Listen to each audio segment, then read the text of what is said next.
This morning, the Appropriations Committee considered a first partial batch of government funding bills for next year. I want the Senate to secure bipartisan appropriations through the regular process. I want us to fund the government in an orderly fashion, just like the successful Appropriations Committee work we saw throughout Republicans' recent years in the majority. We accomplished that because we built a truly bipartisan process. Importantly, it began at the beginning. Early in the calendar year, we convened bipartisan talks to produce top-line numbers so the appropriators would have actual targets. That led good faith bipartisan conversations happen at the subcommittee and committee levels throughout the spring and summer. And we got results on a bipartisan basis. Unfortunately, this year, our Democratic colleagues haven't done anything like that.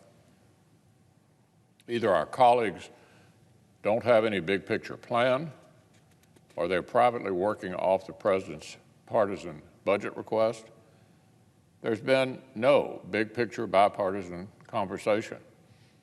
Democrats didn't even let the committee vote on top-line allocations, which normally happens at the start of a markup.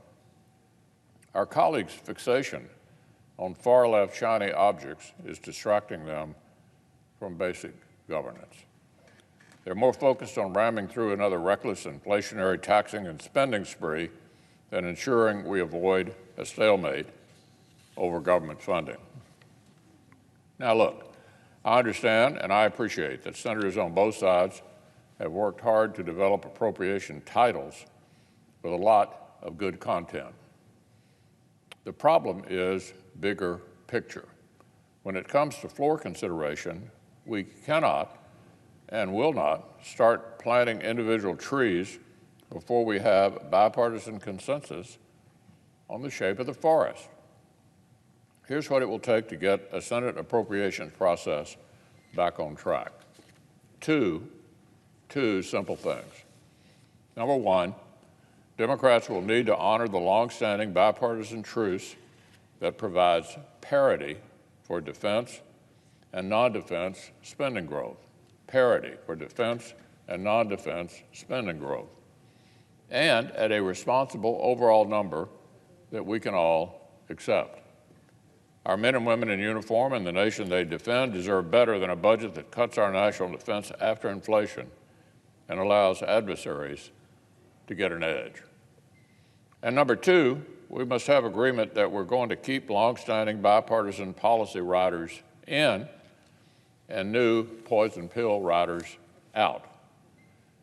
We need to keep foundational mainstays like the Hyde Amendment right where they are, and neither side should throw new wrenches into the process. Parity for national and border security and a bipartisan deal on policy riders. This is not rocket science. It's a roadmap. We all know it very, very well. That's what it will take to move bipartisan appropriation bills across this floor. But the majority is behind on the homework.